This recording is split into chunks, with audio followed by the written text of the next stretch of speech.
لیکن تجھے پتہ نہیں کہ یہ کسی ماں کا بیٹا ہے، پتہ نہیں کسی بیوی کا شوہر ہے۔ ایک ہمارے دوست ہیں، بزرگ ہیں، ان کا داماد فوت ہو گیا، نشہ کرتا تھا، تو میں تعزیت کرنے ان کے گھر پہنچا تو کھڑے ہو گئے ہاتھ باندھ کے، کہنے لگے حضرت صاحب باقی ساریاں گلاں چھڑ دیو، صرف نشے تے تقریر کریا کرو۔ وہ جب جیتا تھا تو تب بھی اس کے بچے یتیم ہی تھے، یتیم ہی تھے۔ میری بیٹی جب میرے گھر آتی تھی اور میں اپنے پوتوں کے اترے کپڑے اسے پہننے کو دیتا تھا تو میرا کلیجہ پھٹتا تھا، اور میری بیٹی اس کی زندگی میں بھی بیوہ کی زندگی گزار رہی تھی، وہ میری بہوؤں کے اترے ہوئے کپڑے پہنتی تھی۔ کوئی دعا کرو، کوئی جلسے کرو، یہ لت ختم ہو جائے۔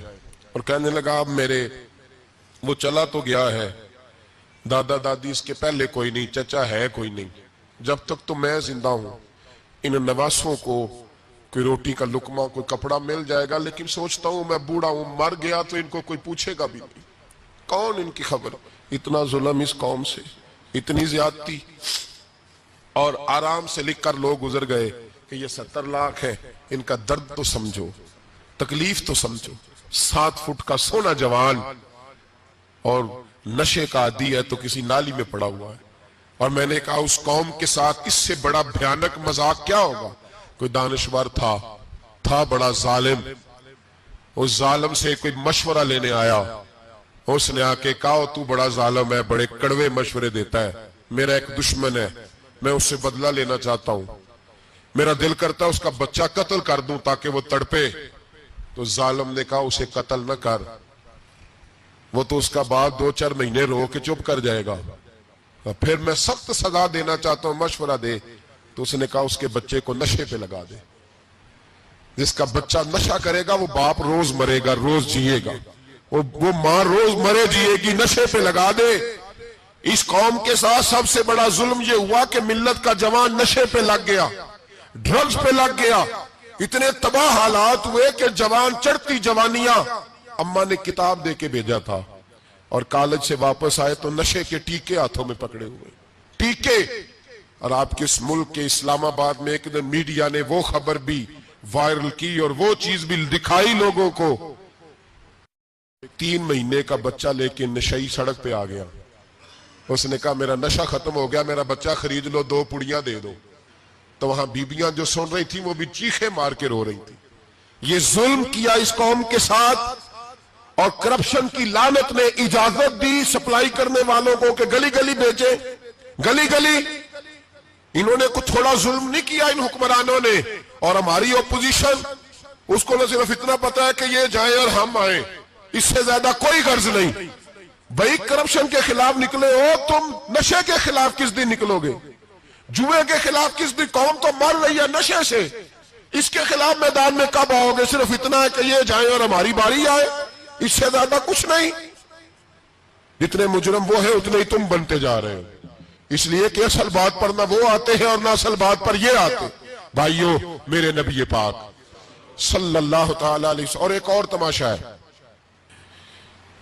یہ میرے پہ اللہ کا یہ احسان رہا، اس لیے نہیں کہ میں پرہیزگار آدمی ہوں، نیک ہوں، اس لیے نہیں، ویسے ہی اللہ بعض اوقات اسباب بناتا ہے، سبب بناتا ہے۔ مجھے نہ شراب کے رنگ کا پتہ ہے، نہ اس کی خوشبو کا پتہ ہے، نہ میں نے کبھی زندگی میں دیکھی ہے، یہ کرم ہے میرے حضرت صاحب کا، میں نے نہیں دیکھی، مجھے نہیں پتا کیسی ہوتی ہے، کچھ باتیں میں نے سنی ہیں۔ ایک محفل میں بیٹھا تھا مجلس میں، تو ایک شخص نے کہا کھانسی نہیں جاتی بچے کی، دوسرا اس کو مشورہ دے رہا ہے،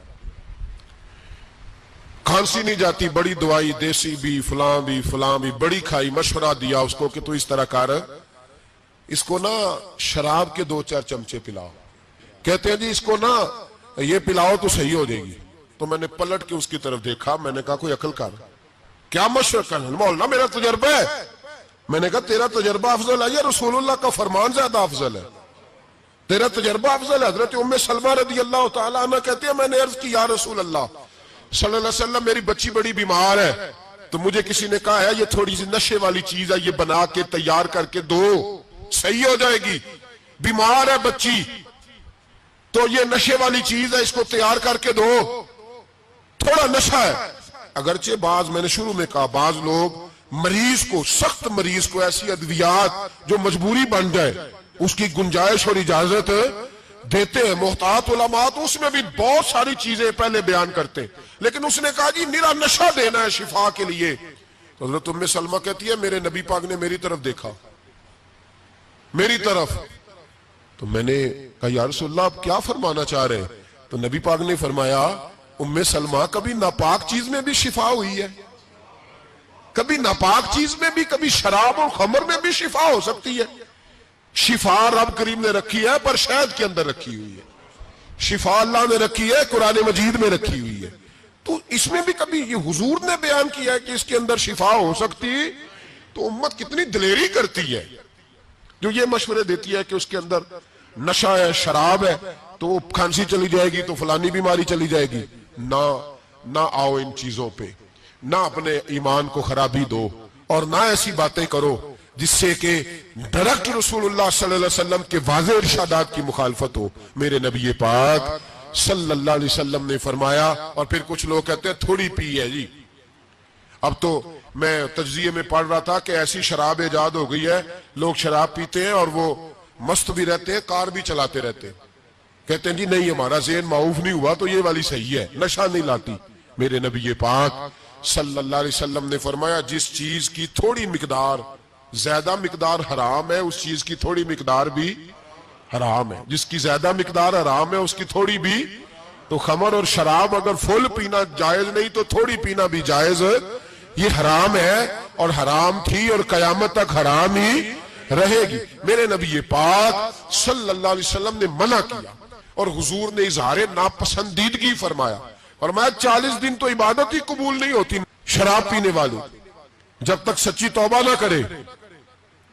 ایک دن صحابہ بیٹھے تھے سارے, حضرت ابو بکر صدیق بھی تھے, فاروق اعظم بھی تھے, عثمان غنی بھی تھے, ڈھیر ساری تعداد تھی صحابہ کی, سارے تشریف فرما تھے. حضرت عبداللہ ابن عمر رضی اللہ تعالیٰ عنہ حدیث کے راوی ہیں اور مستدرک للحاکم کے اندر, ابن حبان کے اندر یہ روایت موجود ہے. فرماتے صحابہ نہ بات کر رہے تھے, اور بات یہ کر رہے تھے کہ یار لوگوں کو گناہوں سے کیسے روکا جائے, لوگوں کو گناہوں سے گفتگو صحابہ یہ کر رہے تھے. عبداللہ ابن عمر کہتے ہیں بیٹھے تھے اور یہ گفتگو کر رہے تھے کہ گناہوں سے پلاننگ جی ہوتی تھی, ان کی جو محفلیں ہوتی تھی نا بیٹھ کے, وہ خوش گپیاں نہیں ہوتی تھی بلکہ وہ تبلیغ کی, جد و جہد کی, لوگوں کو برائی سے منع کرنے کے لیے بیٹھتے تھے, اس پر منصوبہ بندی کرتے تھے, پلان کرتے تھے, آگے ترتیب دیتے تھے. گفتگو ہو رہی تھی تو اب آپس میں بات ہونے لگی کہ کون سا گناہ زیادہ برا ہے جس پر سب سے پہلے کام کیا جائے. تو دور ایک صحابی بیٹھے تھے, ان کا نام تھا عبداللہ ابن عمر. ایک عبداللہ بن عمر ہے اور ایک عبداللہ ابن عمر ہے. حضرت عبداللہ ابن عمر دور بیٹھے تھے, بڑے سمجھدار سیانے باریک بین آدمی تھے. تو حضرت عمر فاروق اپنے بیٹے سے کہنے لگے جا عبداللہ ابن عمر سے پوچھ کے آ کہ سب سے سخت گناہ کون سا ہے. توجہ ہے میرے بھائیوں, ادھر دیکھیے گا میری جانب, پوچھ کے آ کہ سخت گناہ کون سا ہے. عبداللہ بن عمر رضی اللہ تعالیٰ عنہ کی خدمت میں جب عبداللہ ابن عمر گئے تو جا کے کہنے لگے کہ صحابہ پوچھتے ہیں کہ آپ نے زیادہ وقت گزارا ہے نبی رحمت صلی اللہ علیہ وسلم کے پاس, تو بتلائیے برا گناہ کون سا ہے, سب سے سخت گناہ, تاکہ سب سے پہلے اس پر پابندی لگائی جائے, اس پر محنت کی جائے. تو حضرت عبداللہ ابن عمر کہنے لگے صحابہ کو جا کے بتا دو کہ سب سے برا گناہ شراب پینا ہے, سب سے برا گناہ, اور یہ ام الخبائث ہے, برائیوں کی جڑ ہے, گناہوں کی ماں ہے, یہ بنیاد ہے, باقی گناہ اسی سے شروع ہوتے ہیں. کہتے ہیں میں نے آ کے بتایا تو حضرت ابو بکر صدیق رضی اللہ تعالیٰ عنہ سیدنا فاروق اعظم کہنے لگے خود جاتے ہیں, ان کے پاس خود جاتے ہیں, چونکہ ہم نے بات سننی ہے ہم خود جاتے ہیں اور ان سے جا کر کے سوال کرتے ہیں کہ اگر آپ کو اس تفصیل کا پتہ ہے نا تو اس کے پیچھے بھی کوئی تفصیل ہوگی جو میرے نبی پاک نے بیان کی ہوگی صلی اللہ تعالی علیہ وسلم, اس تفصیل کا بھی آپ کو پتہ ہوگا جو نبی پاک نے بیان کی ہوگی, اس بات کے پیچھے جو بیک گراؤنڈ ہے, جو پس منظر ہے. فرماتے ہیں کہ ہم اٹھے, عبداللہ ابن عمر کے پاس گئے, ان سے جا کے پوچھا کہ جناب آپ نے یہ تو فرمایا ہے شراب ام الخبائث ہے, تو اس کے پیچھے پس منظر کیا ہے؟ تو عبداللہ ابن عمر کہنے لگے یہ میں نے اپنے پاس سے نہیں کہا, یہ میں نے نبی پاک سے سنا ہوا ہے حضور سید عالم صلی اللہ علیہ وسلم بیٹھے تھے تو حضور نے فرمایا شراب یہ نشہ یہ برائیوں کی ماں ہے. اور پھر حضور نے ایک مثال بیان فرمائی. نبی رحمت علیہ السلام نے فرمایا بنی اسرائیل کا ایک واقعہ ہے. ایک خوبصورت جوان تھا تو ایک عورت کا دل آ گیا اس پر. یہ یاد رکھ لیں, ہم لڑکوں کو منع کرتے رہتے ہیں لیکن ہمیں گھر کی بچیوں پر بھی توجہ دینی ہوگی, ہمیں ان کے فون پر بھی نگرانی کرنی ہوگی, ہمیں وہاں بھی غور کرنا ہوگا. اس لیے کہ اگر کوئی بچی گنجائش نہ دے تو میرا خیال ہے کہ لڑکا جرت کرنے کی طاقت نہیں رکھتا. تو وہاں بھی ان کی اماں سے کہے کہ پابندی لگائے, بچی کسی کا موبائل لے کر کے کہیں اس کو استعمال تو نہیں کر رہی, اس پودے پر بھی توجہ دے, درخت بننے سے پہلے اس کی بھی نگرانی کریں, یہ بھی بڑا ضروری کام ہے. عورت کا دل آ گیا تو نبی پاک علیہ الصلوۃ والسلام فرماتے اس نے کوئی بہانہ لگایا, کسی کو کہا کہ اس نوجوان کو بلا کے لاؤ, اس کو کہو کہ ہم نے کوئی گواہی لینی ہے تجھ سے. وہ نوجوان آیا, ایک کمرے میں داخل ہوا تو اگلے کمرے میں لے گئے, وہاں داخل ہوا تو اس سے اگلے کمرے میں لے گئی, وہ داخل ہوا تو اسی طرح 7 مکفل کمروں میں لے گئی. میرے کریم رسول میرے محبوب پاک علیہ السلام فرماتے ہیں, صحابہ کو سمجھا رہے ہیں میٹھے لب و لہجے میں, فرماتے جب سب سے پچھلے کمرے میں لے گئی تو ایک لڑکا بندھا ہوا تھا وہاں رسیوں سے, شراب کا پیالہ پڑا ہوا تھا. اور بی بی کہنے لگی کوئی گواہی شواہی نہیں لینی, تجھے اس لیے بلایا ہے کہ تیرے اوپر دل آ گیا ہے, اب میرے ساتھ منہ کالا کر. تو وہ جوان کہنے لگا نہیں, میں نے اپنے نفس کو پاک رکھا ہوا ہے, میری نظر بھی پاک ہے, دل بھی پاک ہے, اور اس کی برکت یہ ہے کہ رب نے میری روح کو بھی پاک رکھا ہوا ہے, تو میں یہ حرکت نہیں کر سکتا. پاک لوگ پلید کاموں کی جانب توجہ نہیں کرتے, میں یہ حرکت نہیں کر سکتا. اقبال نے اپنے بیٹے کو دعا دی تھی, اس نے کہا تھا حیا باقی نہیں ہے زمانے کی آنکھ میں, خدا کرے کہ رہے تیری جوانی بے داغ, خدا کرے کہ رہے تیری جوانی بے داغ. کہا میرے ساتھ منہ کالا کر, اس نے کہا میں نہیں کرتا. کہنے لگی چل پھر اس کو قتل کر, اس کو میں نے باندھا ہوا. اس نے کہا میں قتل کیوں کروں, میری کیا دشمنی ہے. کہا پھر شراب پیو, کہا میں شراب بھی نہیں پیتا. تو وہ کہنے لگی اب تو میں نے تجھے اپنے چنگل میں پھانس لیا ہے, اب تو یہاں سے بچ کے جا نہیں سکتا, اور اگر تو باہر جائے گا تو میں شور کروں گی, لوگ جمع کروں گی, اس نے میری عزت آبرو پہ ہاتھ ڈالا ہے, تو بچ تو نہیں سکتا, ایک کام تو کرنا پڑے گا. محبوب فرماتے اس نوجوان نے سوچا کہ زنا بھی بہت بڑا جرم ہے, قتل بھی بہت بڑا گناہ ہے, چلو اب مجبوری ہے تو شراب پی لیتا ہوں. لیکن وہ سمجھا نہ کہ شراب تو بنیاد ہے. اس نے ایک پیالہ جو پیا, کہنے لگا ایک اور دے دو, دوسرا پیا تو کہنے لگا ایک اور دے دو. اب 3 پیالے 3 بوتلیں شراب جو پی چکا تو خماری چڑھ گئی. اب اس عورت کے قریب جانے لگا کہ میں تیرے ساتھ زنا کروں گا. اس نے کہا جب تک میں قریب نہیں آنے دوں گی جب تک تو اسے قتل نہ کرے. اس نے اسے قتل بھی کیا, زنا بھی کیا. تو محبوب فرمانے لگے یہ قتل اور زنا جو ہوا ہے تو یہ شراب کی وجہ سے ہوا ہے. گویا شراب وہ جرم ہے جو قتل بھی کرائے گی, جو زنا بھی کرائے گی.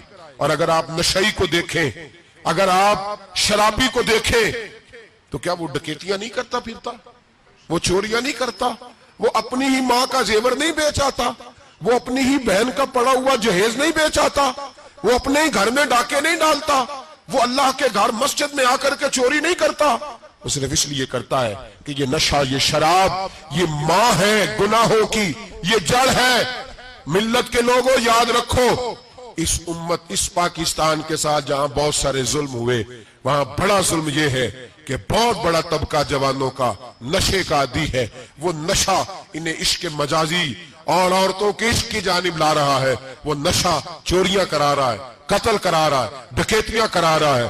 بہت بڑے ظالموں نے بہت بڑے ہاؤس بنائے ہوئے ہیں جن کے اندر شراب فراہم کی جاتی ہے, نشہ دیا جاتا ہے. میں نے تو ایسے ایسے لفظ سنے کہ الیکشن کے دنوں میں ووٹ لینے کی خاطر سیاستدان انہیں نشہ فراہم کرتے ہیں, انہیں باندھ کے رکھتے ہیں, روز تمہیں پڑیا ملے گی, ووٹ ہمیں ڈالنا. اتنا ظلم, اتنی زیادتی, اتنا جبر, ایک انسان کے ساتھ کھیلنا. لوٹ آؤ, پکڑو ان کا دامن, اپنے گھروں کو بچاؤ, اپنے دوستوں کو بچاؤ. جاگو جاگو امت کے لوگوں جاگو. میرے نبی پاک صلی اللہ علیہ وسلم کے کلمہ گو لوگوں کو بچاؤ. ان پر اگر سختی کرنی پڑتی ہے تو کرو, پیار کرنا پڑتا ہے تو کرو, محنت کرو, جدوجہد کرو.